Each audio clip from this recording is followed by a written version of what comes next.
디모데전서 4장 1절과 2절, 2절에 있는 말씀을 봉독해 드리겠습니다. 그러나 성령이 밝히 말씀하시기를 후일에 어떤 사람들이 믿음에서 떠나 미혹해하는 영과 귀신의 가르침을 좇으리라 하셨으니 자기 양심이 화인 맞아서 외식함으로 거짓말하는 자들이라. 아멘.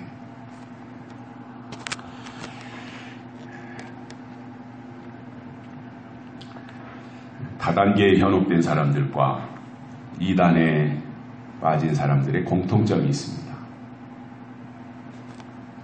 말이 많아지고요. 또 체면불구하고 자기 주변에 있는 사람들을 어떻게 하든지 거기로 데리고 가려고 애를 쓴다는 것입니다. 그래서 자기가 속해 있는 그곳에 대해서 자랑을 해요. 그동안에 말이 별로 없던 사람인데 자랑을 많이 해요. 그리고 거기로 가자고 해요. 합리화시켜요. 분명히 거기가 사람들이 잘못된 곳이다, 이단이다, 그건 다단계다 이렇게 말을 하는데도 불구하고 스스로에게 체면을 거는 거예요. 그리고 자기 암시를 걸어놓은 거예요. 그러면서 스스로를 정당하다고 자기 정당성을 내세우면서 자기도 속고 주변에 있는 다른 사람들도 속이면서 함께 망하는 길로 떨어지고 있는 것입니다. 제가 인생을 살아오면서 뒤늦게 내린 결론이 있습니다. 사람이 그런 것 같아요.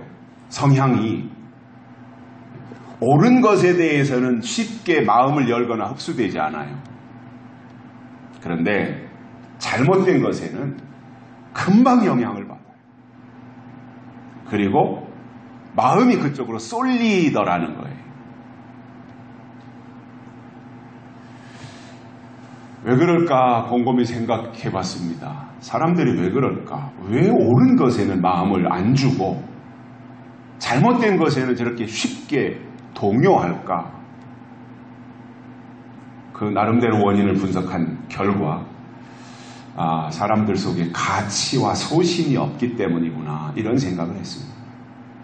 가치가 있다면 적어도 소신이 있다면 그렇게 하지 않는데 결국은 그 속에 그러한 중요한 부분이 자리 잡고 있지 못하기 때문이구나 그런 생각을 하게 됐고요.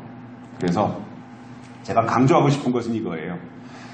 땅의 기준으로 우리가 추구하는 신앙에 대해서 평가하거나 비교하지 말자 이겁니다. 땅의 기준으로. 교회는 세상의 기준으로 교회를 보면 교회는 완전히 이상한 집단이 돼요.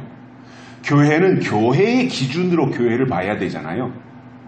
교회가 어떻게 운영이 되고 교회가 어떻게 시작이 되었고 교회가 어떻게 돌아가고 교회에서 헌금된 것들이 교회 안에서 어떻게 헌금이 쓰여지고 이런 것들이 교회의 정관이라든가 아니면 교회 헌법이라든가 이런 거에 의해서 교회가 쓰여지는 거예요. 그런데 세상의 기준, 세상의 국세청이라고 하는 세상 잣대를 갖다가 교회에다가 들이대면 교회는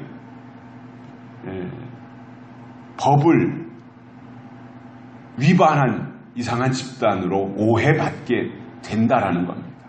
그래서 교회라고 하는 단체를 세상의 기준으로 보면 안 된다. 교회는 교회의 잣대로 교회를 봐야 된다라고 하는 것처럼 우리가 추구하는 어떤 신앙의 가치가 있는 신앙을 평가하고 판단할 때에도 세상의 기준으로 보면 안 되고 그 교회의 가치를 가지고 그 교회를 평가해야 올바른 것을 만들어낼 수 있게 된다는 거죠.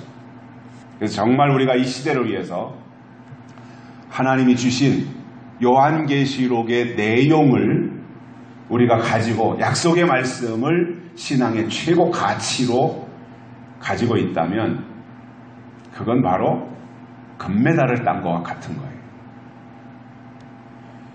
여러분, 금메달을 딴 선수가 은메달, 동메달 부러워하겠습니까? 자기가 챔피언이 되었는데 최고의 자리에서 금메달을 땄는데 은메달을 부러워하겠냐 말이에요. 최고의 가치가 자기에게 부여됐어요. 땀 흘리고 수고한 결과로 그에게 제공이 됐어요. 금메달을 목에다 걸었어요. 세상에 부러울 것이 없죠. 뭐가 부럽겠습니까? 은메달 10개 땄다고 해서 금메달 하나와 비교가 되겠습니까? 신앙도 마찬가지입니다. 하나님께서 계시록을 통해서 주신 재림신앙은 무엇과도 비교할 수 없는 금메달 신앙입니다. 최고의 가치입니다. 이것은 무엇과도 견줄 수 없는, 비교할 수 없는 최상의 것이에요. 그래서 그 자체에 무게가 있고 금메달이라고 하는 그 속에 이미 가치가 부여된 거예요. 그런데 그것도 모르고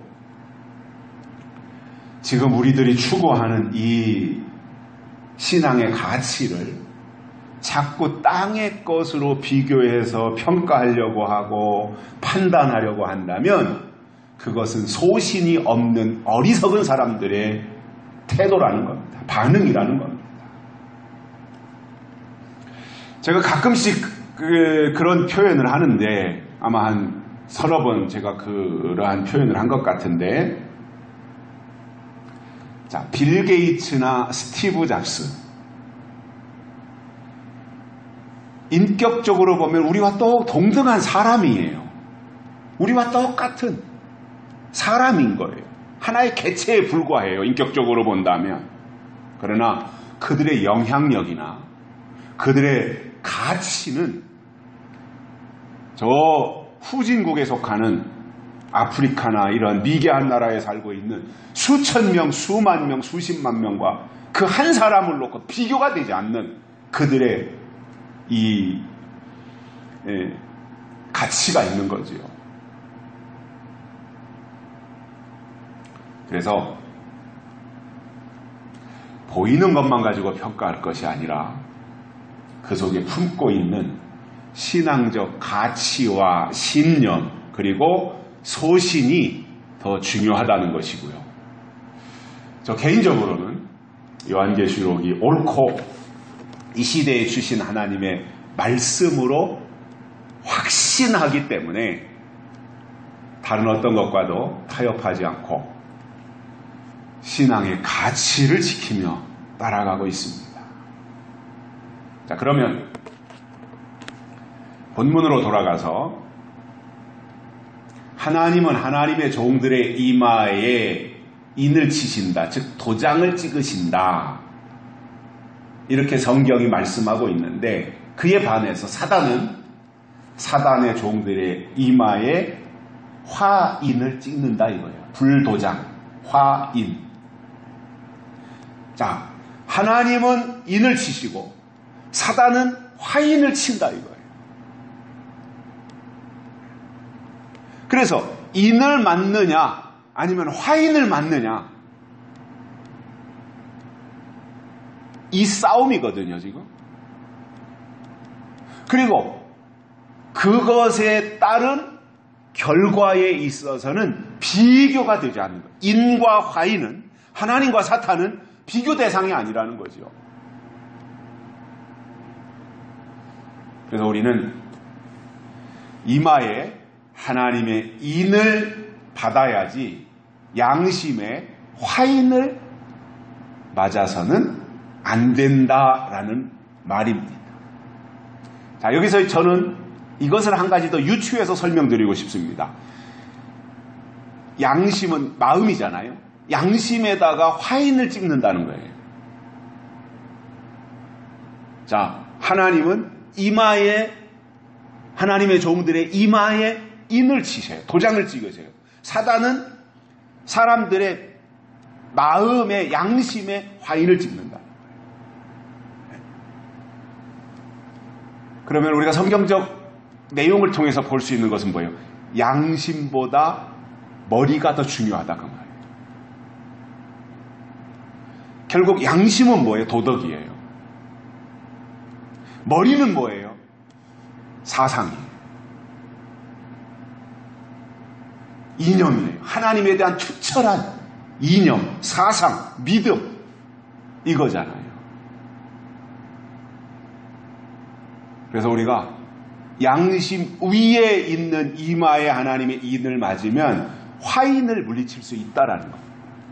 결국 도덕적 신앙보다는 하나님의 영을 받은 신앙을 가지는 것이 훨씬 더 중요하다라는 말입니다. 그러면 그 신앙은 사단을 물리칠 수 있게 되는 겁니다. 자, 오늘 본문에서 바울은 후일에 어떤 사람들이 믿음에서 떠나는 일이 생긴다 이렇게 말씀하고 있어요. 그러니 후일에 될 일을 말씀하고 있잖아요. 후일에 일어날 일. 그러니까 예언을 말하는 거예요, 지금. 후일에 이런 일이 있을 것이다. 예언을 말하고 될 일을 말씀하면서 내용은 믿음에서 떠나는 일이 있다라는 말씀을 바울이 지금 하고 있는 겁니다. 이것을 예수님은 이미 인자가 올 때 믿음을 보겠느냐 이 차원에서 말씀을 하신 내용과도 연결되는 것을 볼 수가 있습니다. 자, 그래서 마지막 때가 되면 외치는 자는 많아요. 그리고 교회를 출입하는 사람들도 많을 수 있어요. 그러나 정작 중요한 믿음에서 떠나는 일이 발생한다 이 말이에요. 교회 안에서 일어날 일을 말씀하고 있는 거예요, 지금. 교회 안에서 이런 현상이 나타난다라는 거잖아요. 자, 그러면 믿음에서 떠난다라고 할 때 믿음은 약속이잖아요. 그래서 믿음에서 떠난다는 말은 약속에서 이탈한다는 말이고, 그래서 결국 약속을 저버리고 떠나면 그는 믿음에서 떠난 사람이 되고 마는 거예요. 제가 설명을 드리면서도 그런 표현을 가끔씩 합니다마는 성경이 말씀하는 믿음은 주문을 외우거나 절에서 연불하듯이 교회 안에서 그냥 믿습니다를 연발하는 것이 믿음이 아니라 하나님께서 주신 약속의 말씀을 받아서 그 약속을 지키고 간직하는 것이 믿음이잖아요. 그래서 믿음의 정의부터 다시 내려야 된다고 봐요, 저는. 믿음이 뭐냐? 믿음이 뭔지 알아야 믿음이 있는 거지, 믿음이 뭔지 모르는데 어떻게 믿음이 있습니까?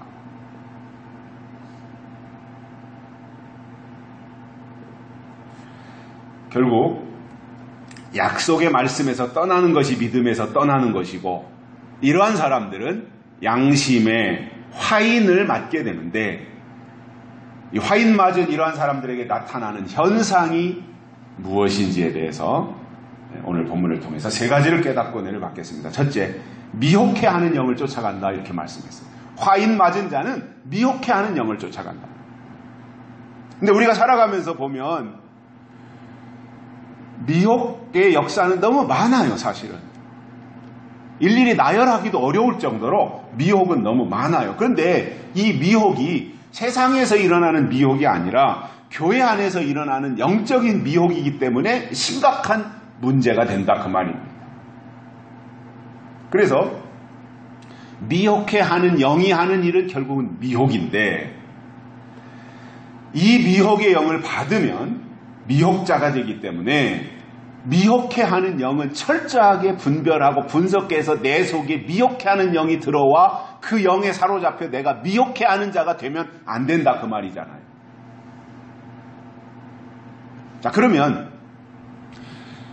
이 미혹의 역사는 마지막 때만 있었던 것이 아니라 에덴 동산에서부터 선악과를 따먹게 한 뱀의 미혹이 있었고, 그때부터 출발해서 예수님 초림하셨을 때도 미혹이 있었습니다. 마태복음 24장에서도 예수님께서 마지막 때 무슨 일이 있을 것인지 제자들이 질문했을 때 그에 대한 예수님의 첫 번째 대답이 뭐냐? 사람의 미혹을 주의하라. 이렇게 말씀하셨다는 거예요. 그러므로 하나님을 잘 믿는다고 하는 것은 마지막 때 나타날 미혹이 무엇인지 알고 그 미혹을 물리치고 그 미혹을 이길 수 있도록 준비하는 것이 하나님을 잘 믿는 겁니다. 이게 믿음이라는 겁니다. 그러므로 우리가 이 미혹이 무엇인지에 대해서 알 필요가 있는데 계시록의 신앙으로 들어가 보면 미혹에 대한 말씀들을 요소에서 잘 설명을 해주고 있고요. 그래서 미혹을 분별해내는 신앙이 하나님께 속한 신앙이고 영적인 신앙이고 살아있는 신앙이며 이러한 신앙을 소유했으면 그들은 무엇보다도 먼저 진리를 기뻐하게 되어 있다 그 말이에요. 그런데 안타깝게도 요즘 하나님을 믿는다고 말하는 사람들이 하나님이 제공해 주시는 진리에 별로 관심이 없어요. 형식은 갖추고 있는데 내용에 중요한 것은 빠졌다 이 말이에요. 그래서 내용이 없는 형식은 아무 의미가 없는 거예요.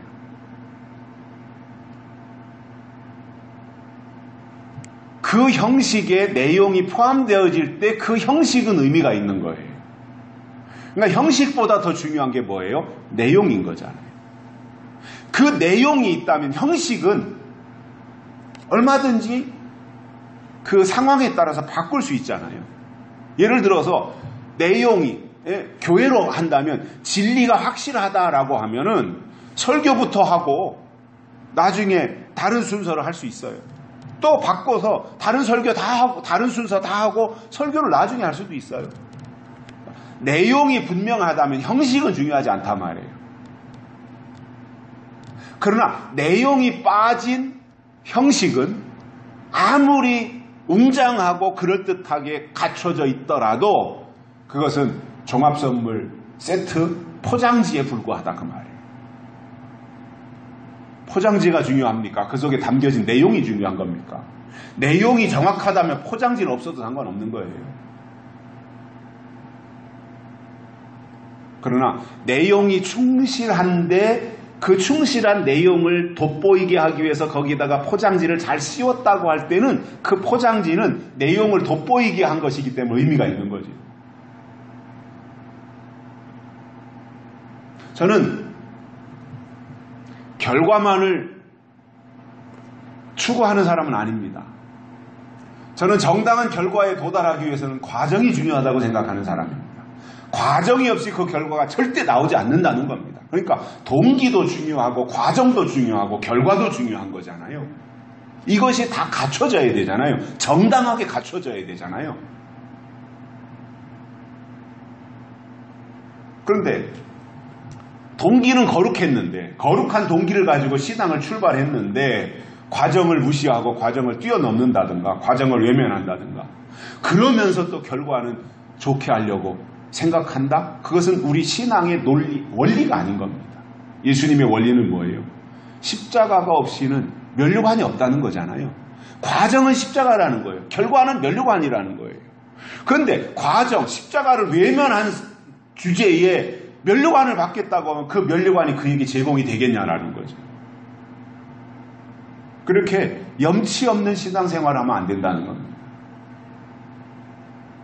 그래서 하나하나 그 시대에 그 과정 속에 제공되어지는 거기에 충실할 필요가 있는 것이고 그렇게 해서 신앙이 잘 이렇게 말씀 안에서 믿음 안에서 성장해 갈 때 그 신앙이 하나님과 연결되어져서 하나님의 일을 감당할 수 있게 되지 않겠냐는 거예요.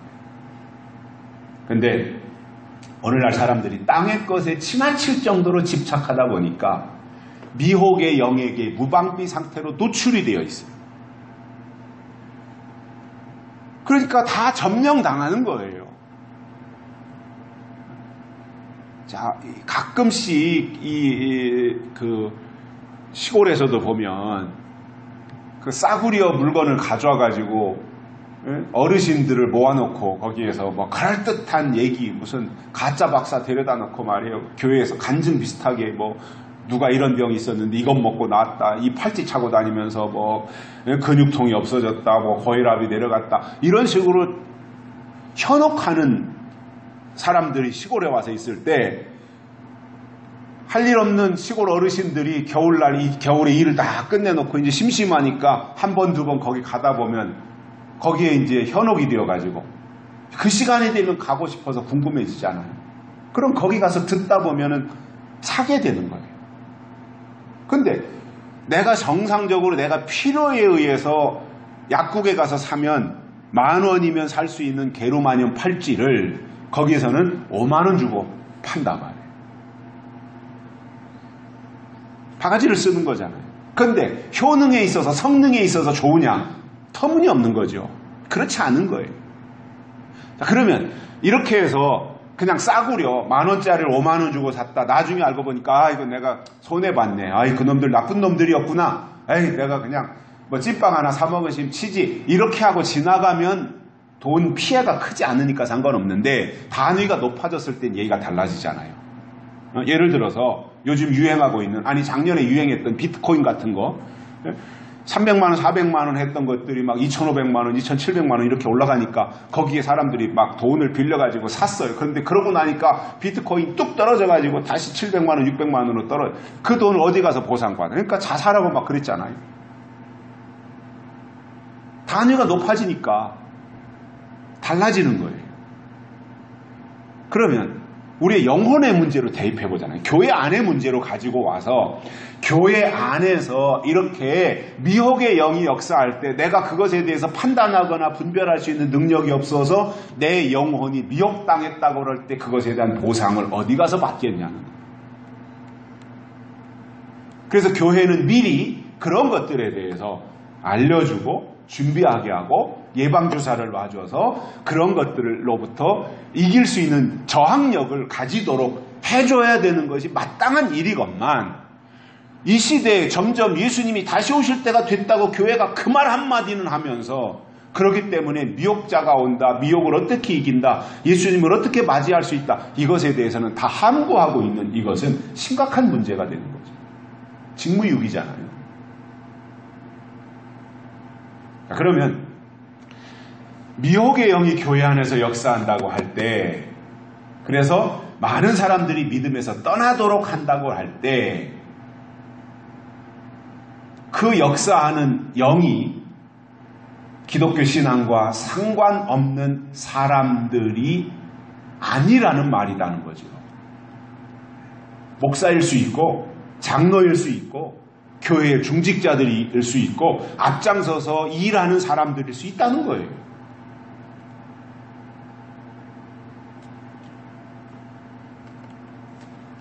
그래서 교회 안에서 역사하는 이 미혹의 영을 물리치기 위해서는 진리에 대해서 강력해야 하고 진리에 올바로 서 있어야 미혹을 당하지 않는 겁니다. 성경에 보면 참 선지자가 나오고 거짓 선지자가 나와요. 그러면 이 둘의 차이가 뭐냐는 거예요. 참 선지자, 거짓 선지자. 참 선지자도 구약 성경에 보면 이스라엘 백성들을 상대로 예언했고 거짓 선지자도 이스라엘 백성들을 향해서 예언한 사람들이에요. 거짓 선지자라고 해서 뭐 딴 데 가서 딴 말한 게 아니에요. 똑같이 이스라엘 땅에서 살면서 똑같이 자기도 선지자라고 말하면서 이스라엘 백성들에게 예언한 거예요. 그러면 참 선지자와 거짓 선지자의 차이가 뭐였냐 말이죠. 이겁니다. 참 선지자는 예언을 말했어요. 하나님의 예언을. 심판을 말하고 예언을 말했단 말이에요. 그런데 거짓 선지자는 심판과 예언에 대해서 빠진 평안하다, 안전하다, 잘 먹고 잘 살아라, 이것을 말했다라는 거예요. 이게 차이점이라는 거예요. 오늘 이 시대의 설교자들에게 대입시켜보자 이거예요.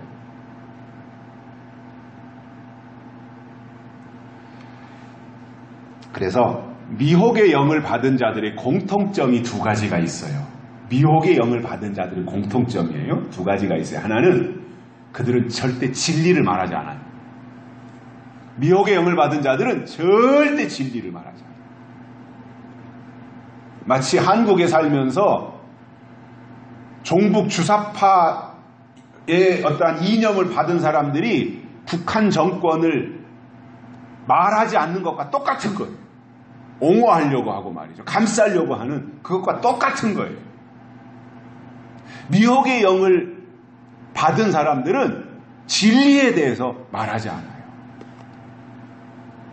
자, 그러면 하나님이 보내셨다라고 하는 최고의 증거가 뭐냐면 진리인데, 진리를 말하지 않는다는 것은 결국은 뭐예요? 하나님이 보내신 자가 아니다라는 거예요. 또 진리를 말하지 않는 것은 그 속에 진리가 없는 거예요. 진리가 있으면 말하게 되어 있어요. 그 속에 진리가 하나님의 생명으로 끌어오르면 끓는 심정으로, 선지자들의 심정으로 말하게 되어 있어요.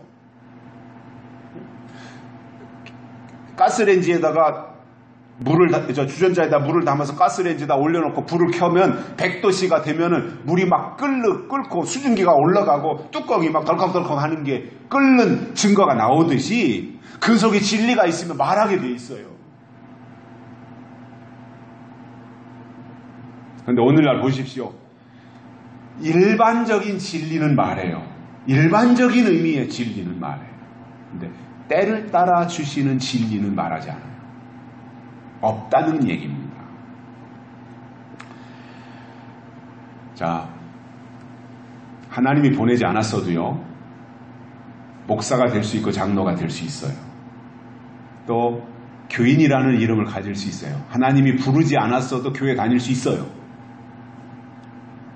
그러나 하나님이 보낸 사람들은 이러한 것들에 대해서 분별할 줄 알기 때문에 하나님이 보내지 않은 사람 또는 하나님이 부르지 않은 사람들과 신앙 공동체를 같이 유지하고 하나님이 주신 멍에를 같이 짊어진다든가 신앙 문제에 있어서 단계가 낮은 그들과 함께 할 수 없다는 말이에요. 생각해 보십시오. 하나님이 보낸 사람이 아니면 그들 속에 하나님의 법이 없어요. 하나님의 법이 없다면 거기에 미련과 애착을 가질 이유가 없잖아요. 바울이 고린도전서 13장에서 말한 고백이 뭐예요? 진리와 함께 기뻐하고 모든 것을 참으며 이렇게 나가잖아요. 진리와 함께 기뻐합니다. 이게 하나님의 사람들이라. 성경에 보면 선지자의 역할 중에서 중요한 것이 예언이다라고 말씀드렸잖아요. 그래서 하나님의 종들에게는 성경을 통해서 하나님이 하실 일이 무엇인지를 알려주는 예언이 있어야 그게 가장 확실한 증거가 된다는 말이에요. 그러나 반대로 미혹의 영이 들어가면 진리를 말하지 않기 때문에 말을 들어보거나 설교를 들어보면 그가 하나님이 보냈는지 아니면 가짜인지 그것은 금방 드러나게 되어 있습니다. 왜냐? 말은 그의 인격이고 말은 그의 지식이고 말은 그의 이념이고 말은 그의 사상이고 말은 그의 신앙이기 때문에 그래요.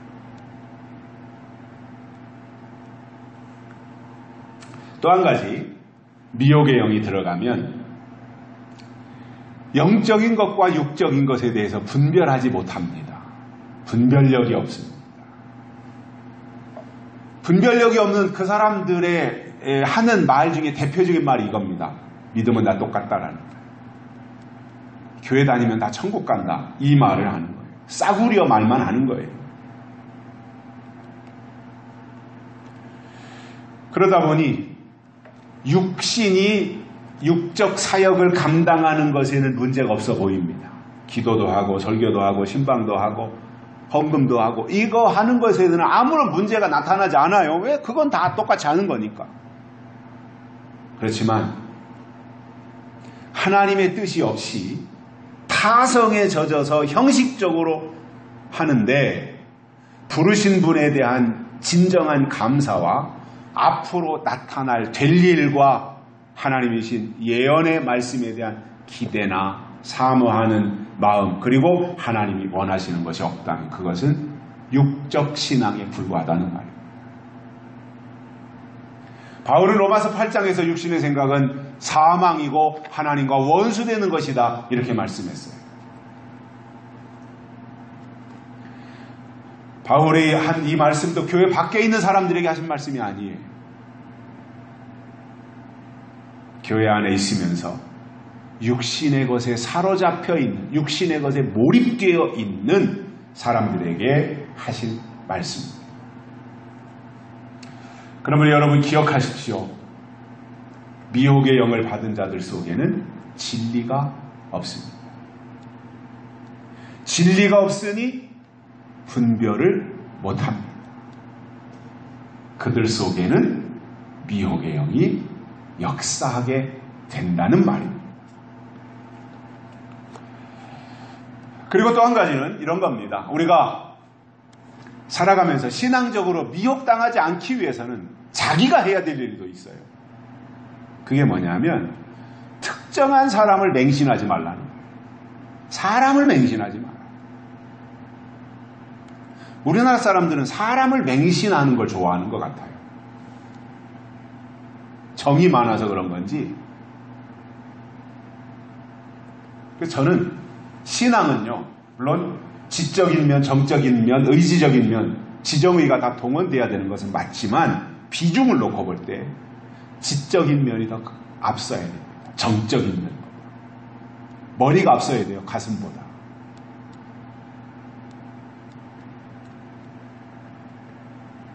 그래서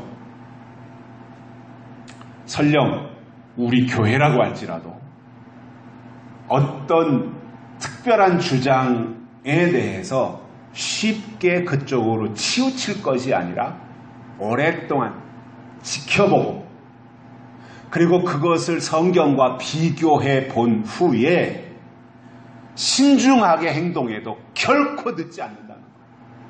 이것이 자기도 살고 공동체도 살리는 방법이에요. 근데 대개 보면 어떤 주장을 하면 뒤질세라 서로 그쪽으로 먼저 가려고 야단법석인 걸 봐요. 그러면 같이 망하는 거거든요.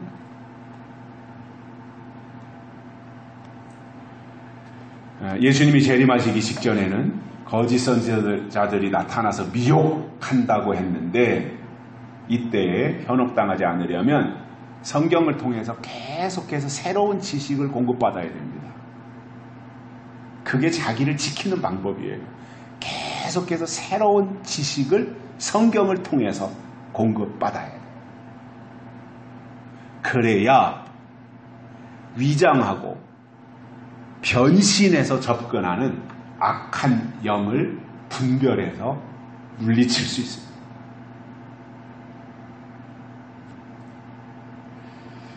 두 번째로는 화인 맞으면 귀신의 가르침을 쫓아간다라고 했습니다. 귀신은 육신을 공격하는 악한 존재예요. 귀신은 항상 육신을 공격하는 거예요. 그래서 이 귀신은 결국은 육신의 문제를 가지고 접근해서 믿음에서 떠나게 만들어 놓는, 영을 공격한다라는 거죠. 육신의 문제를 접근했는데 결국은 믿음에서 떠나고 영에서 떠나게 만들어 놓는, 그래서 신앙을 침몰시키는 역할을 하는 것이 귀신의 역사예요. 악한 영들의 세계에도 보면 계급이 있어요. 맨 말단이 귀신, 그 위에가 마귀, 그리고 최고 고참이 사단. 이 계급이 있어요. 그래서 귀신을 이겨야 마귀를 이길 수 있어요. 마귀를 잡아야 사단을 잡을 수 있어요. 귀신도 못 이기는 주제에 어떻게 사단을 잡겠다고 덤빌 수가 있냐는 거죠.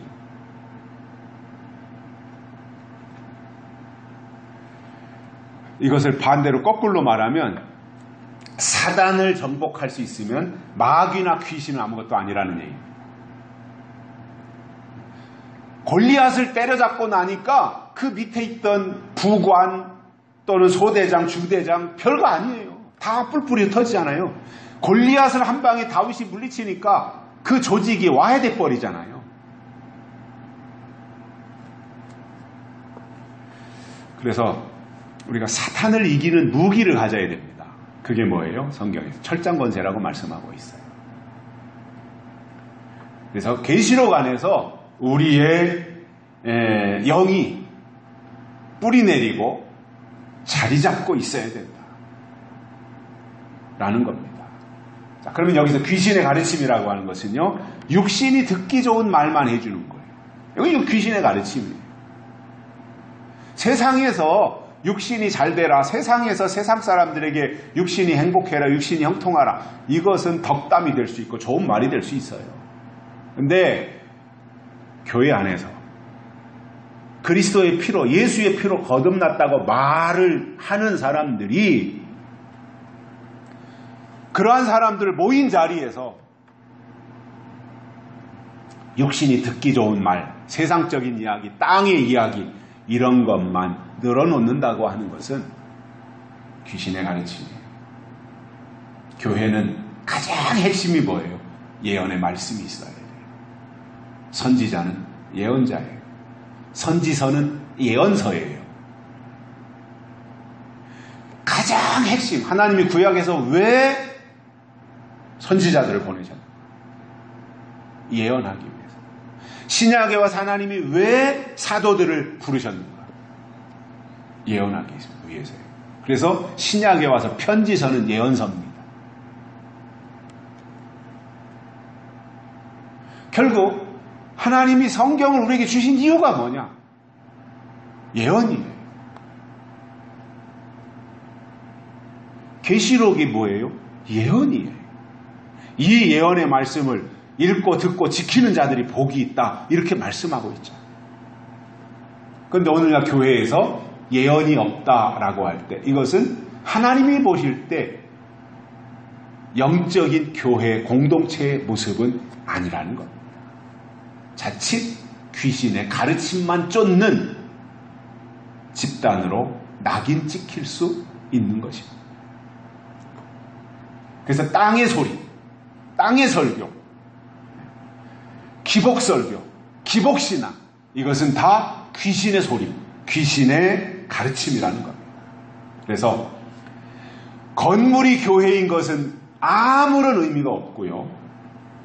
거기에 하늘의 약속이 있느냐, 하나님의 예언이 있느냐, 아니면 땅의 소리가 있느냐, 이것을 잘 살피면 인도함 받을 수 있다는 겁니다. 세 번째로는 외식함으로 거짓말하는 자들이다 라는 거예요. 외식과 거짓말은 한 통속입니다. 짝짝꿍입니다. 그리고 외식과 거짓말은 늘상 같이 따라다니는 거예요. 그래서 외식은 위선입니다. 위선. 외식하는 자들 위선자예요. 이 외식은 위선과 거짓말로 연결되기 때문에 하나라는 거예요. 같은 거라는 거예요. 또 거짓말은 위선자들의 전유물이에요. 예수님 초림하셨을 때 바리새인들을 향해서 예수님 회칠한 무덤과 같다 이렇게 책망하시잖아요. 자, 회칠을 해놨어요. 하얀색 페인트 칠을 해놨단 말이에요. 흰색으로. 그러니까 흰색을 딱 해놨으니까 깔끔해 보이잖아요. 깨끗해 보이잖아요. 좋아 보이잖아요. 제일 거부감이 없는 색깔이 흰색 아닐까요? 또 우리나라 같은 경우에는 백의 민족이잖아요. 흰옷 입는 걸 굉장히 좋아했었고, 사람들이 그러니까 흰색을 좋아하는 거죠. 물론 이스라엘 민족이야 예수님 오셔서 유대 백성들에게 했지만, 그때 당시에는 지금처럼 울그락풀그락한 옷을 입었던 시대는 아니었기 때문에 다 밝은색 계통, 흰색 계통의 옷을 입고 다녔고, 사람들이 그거에 대해서 선호하는 색깔이 아니었을까 이런 생각을 가지게 되는데, 자, 회칠을 해놨다. 흰색으로 칠을 했다. 근데 속에는 썩은 게 있잖아요. 송장이 들어있고 말이에요. 그러니까 예수님이 이 책망을 한 게 뭐예요? 겉과 속이 다르다는 거예요. 위선이라는 거예요. 바리새인 너희들 왜 겉과 속이 다르냐 이거예요. 위선자들이라는 거예요. 신앙이 이렇게 되면 어떻게 되겠습니까? 신앙이 위선이 된다면 어떻게 되겠냐 말이에요. 자, 그래서 세상 사람들이야 세상에서 자기들 방식으로 살고 자기 법으로 사는 사람들이니까 겉과 속이 다른 것에 대해서 그런 사람들이니까 그 사람들은. 그런데 거듭났다고 말을 하는 신앙인들이라면 그때부터는 겉과 속을 일치시켜야 된다 그 말이에요.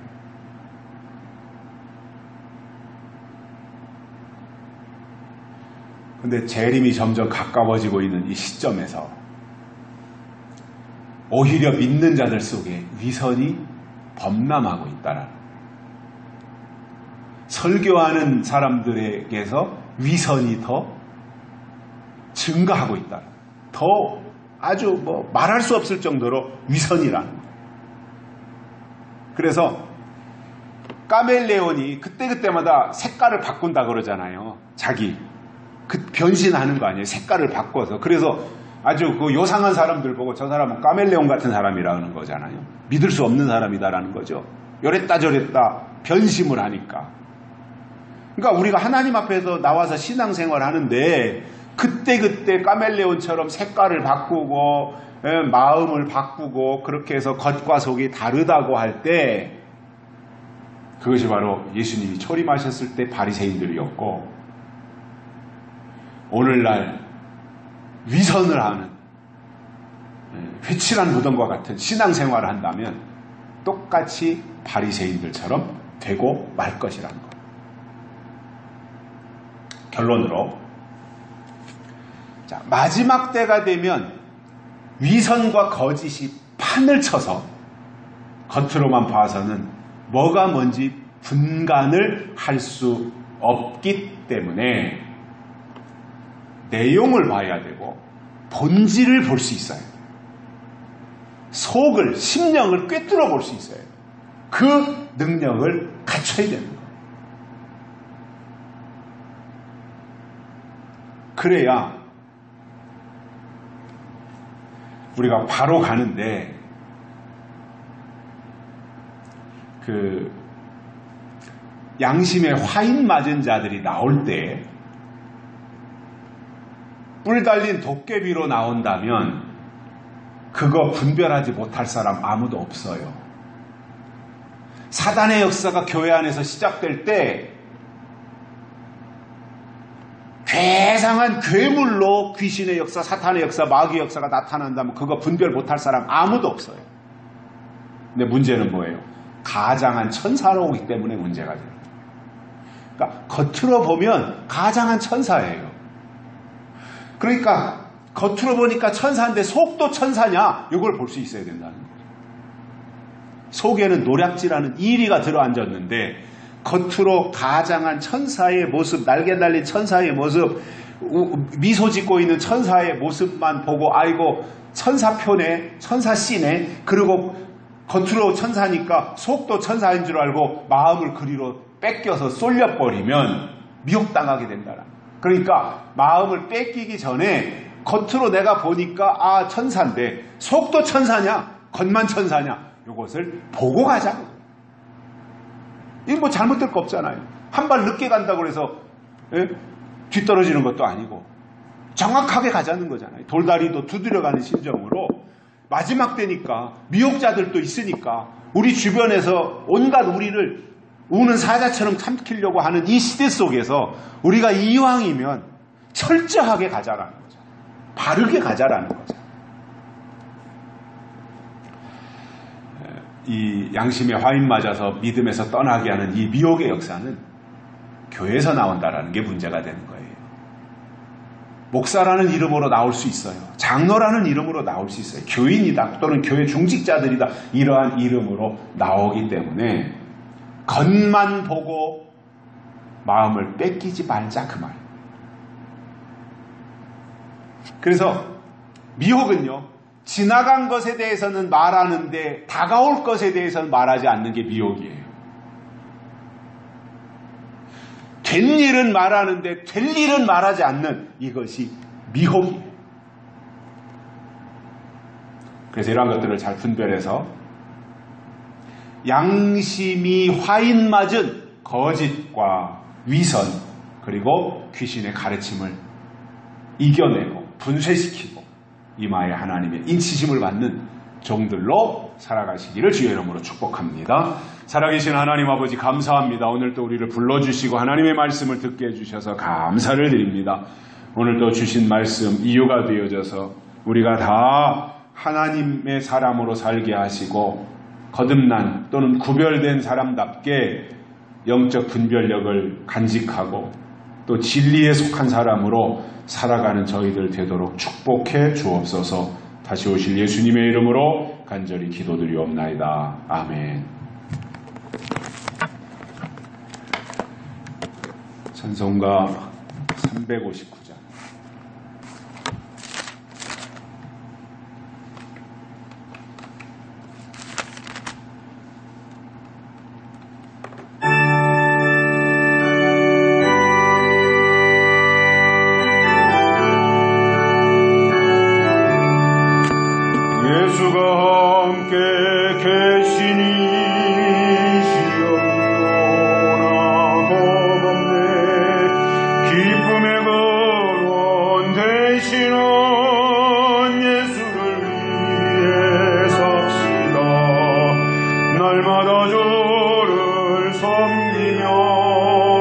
언제나 주를 기리고 그 사랑 안에 살면서 딴 길로 가지 맙시다.